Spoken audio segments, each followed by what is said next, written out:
We're back. We're back, baby. We're My back. goodness. Welcome back. Welcome back. It's been a while. It's been a while. Yeah. It's been a while. Hey, Yeah, but how you doing? good things never die. They just pause for a brief Year. stint. Yeah, year. Yeah, life happens, man. Year and some months. What do you do? Year and some months. So for you guys that tune in to Break the Board Sports, it's my brother Choppy. We're restarting our podcast and our show, Bustin Chops, Calling Shots.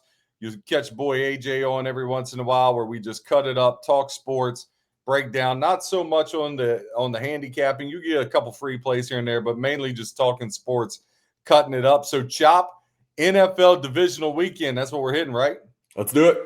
All right. So I will let you lead the way, as you were always the great layer outer. And, I bring the people in. I'm going to stretch a little bit, a little out of practice, a little don't rusty. know anything. Do you have Manscaped in that beard? Manscaped? Yeah. No, I have the beard struggle, which would love to have them as a sponsor. Fantastic. I knew a girl one time that had a beard struggle, but it wasn't really. It just. Well, we've always said your picker's kind of questionable. I got a good one, though. Mm-hmm. Yeah, you do. You got a good do. one. She's smoking hot. Hi, babe. All right, divisional weekend. We're going to make this kind of quick. Obviously, we're back. We're going to try to bring you guys more content. Obviously, we took a little bit of a hiatus. That was all John's fault. But we're back now. So everything's fine, like we never left. So we're going to kick off a little divisional weekend breakdown. Obviously, the first weekend was, everything was pretty close. Everything's what I expected. Yeah, it was close. Even the Steelers-Texans until the fourth quarter, and, the Aaron Rodgers of old showed up and started turning the ball over. I gave everybody a 10-point teaser with Pittsburgh plus 13.5. I'm covering until 2 defensive touchdowns.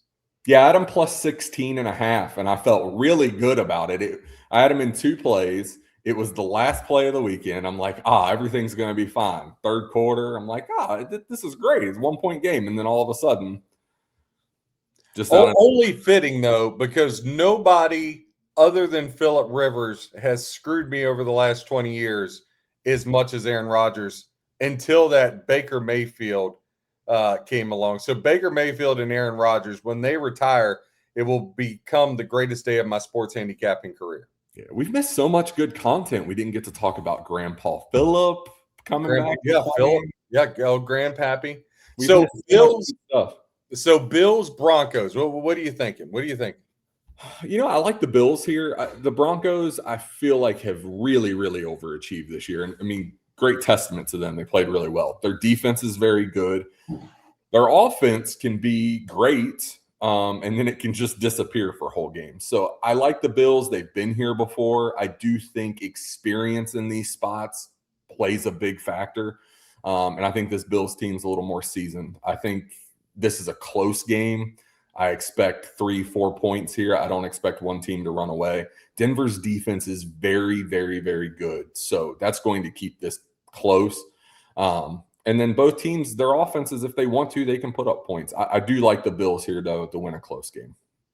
Yeah, so the Buffalo defense on the road is giving up 19.8 points per game, which is lower than I thought because McDermott. I think. Yeah, I didn't think it was that low either, so that's a surprise. Yeah, and Denver at home gives up 17.8. So, for all the flack I give McDermott, the defense has actually hung in there. So the big thing is, how's it going to work? A lot of people are making a big deal about the receivers being out, right? Because they're down to like 3 active.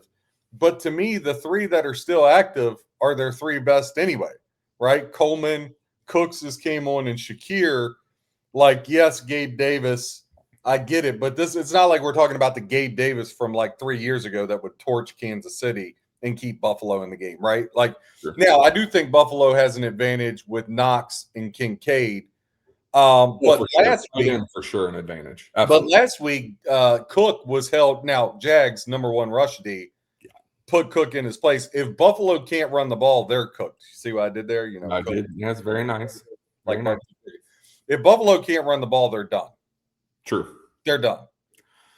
On the flip side, I'm not a Bo Nix believer yet.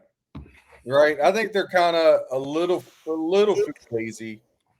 And then Sean Payton, for as much as I've liked him his whole career, this dude, I'm not sure what he's doing. Like he's really went Hollywood.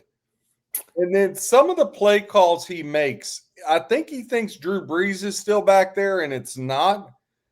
So if Buffalo can force, let's say, 2 turnovers and not turn it over, and they can run the ball, that's Buffalo's path. Now, if this thing gets into where like it's all on Josh Allen, even though I think he's clearly over the last 3 years, even though Chiefs won 2 years ago, Eagles won last year. I think if you look at the last 3 years, Josh Allen by far best player in the NFL, start to finish. I don't think he can win a game on his own in Denver, though.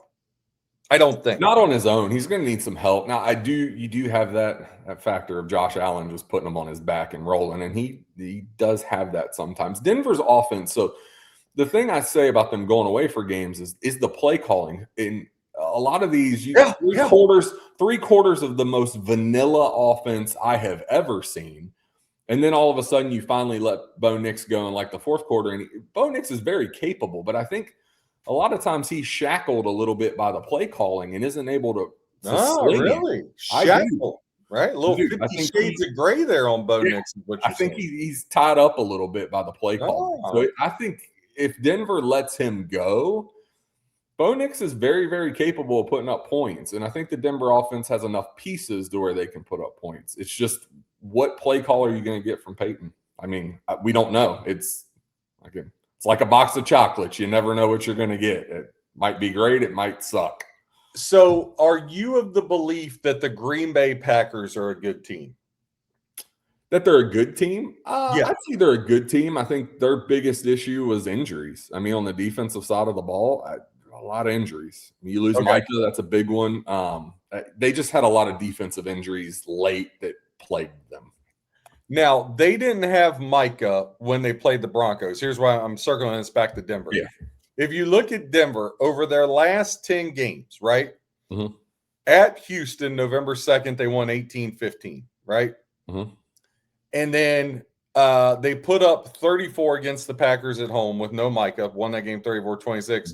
And then put Green Bay just to the side. Houston beat them 18-15 and lost to the Jaguars at home 20-34. So the other times, the only game that they got to 30 was the Packer game. And all these other scores, again, take the Texans defense out of it, you know what I mean? But Chiefs, 20 points. Chargers, 19 points. Raiders, 24 points. Redskins, 27 points. Chiefs, 22 points. Raiders, 10 points. You get the theme here. All those teams suck, and they still didn't score a lot of points. Yep. Yeah, so, I can attest the Chiefs sucked this year. So yeah. Finally, oh my God, he said it. God awful. Said it. So God is so good. Not only are we back, you admitted they suck.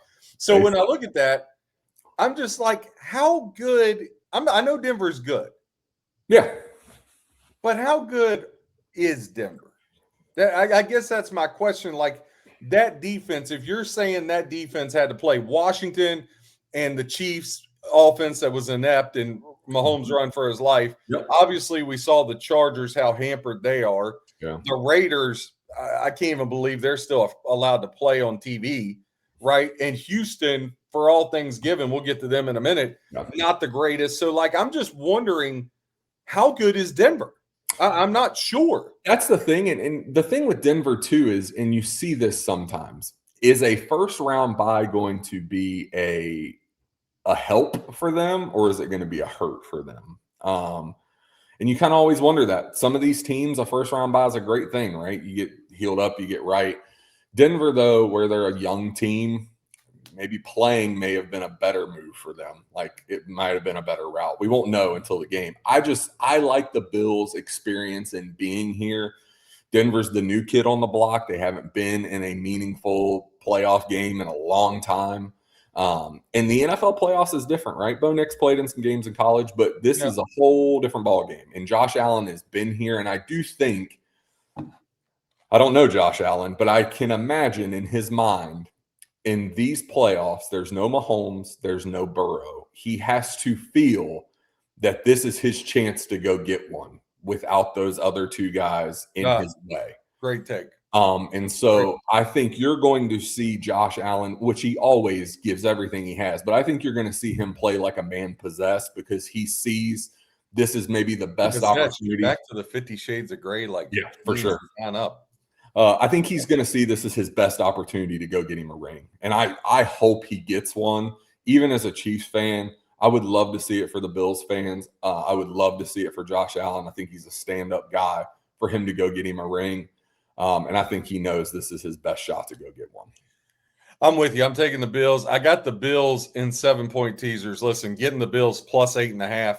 Oh, love it. Gotta love it. Because this will be a close look. Denver isn't running away from anybody. This will be I heard people talking about they could see Denver and Buffalo. They could see Denver win in a blowout and Buffalo win in a blowout. And I'm like, not a chance. No, I can't see that. I say 3-4-point game at the most. Yeah, I don't think either team gets to 30. I mean, listen, we just went over the defenses both give up less than 20. I mean, a 34-31 game, 35-31, that would kind of shock me a little bit. So the nightcap, and wouldn't you know it, this is the game I want to watch the most. And my daughter's got my son's got a game at 1:30. My daughter's got a game at 5. So I'm totally missing this freaking game. Yeah. But the price we pay as parents. So the nightcap, Niners, they get old Trent Williams back. Mm-hmm. Lose George Kittle. He's laid up somewhere with some Patron tequila. Yeah. And then Sam Darnold comes out today. He's on the injury report with a strained booby. Little booby hurt there for Sam Darnold. Is he laying the path to say his nip is what keeps them from winning because he chokes more than somebody that needs the Heimlich maneuver in a McDonald's? No, I think it's smoke and mirrors. I think you see this, especially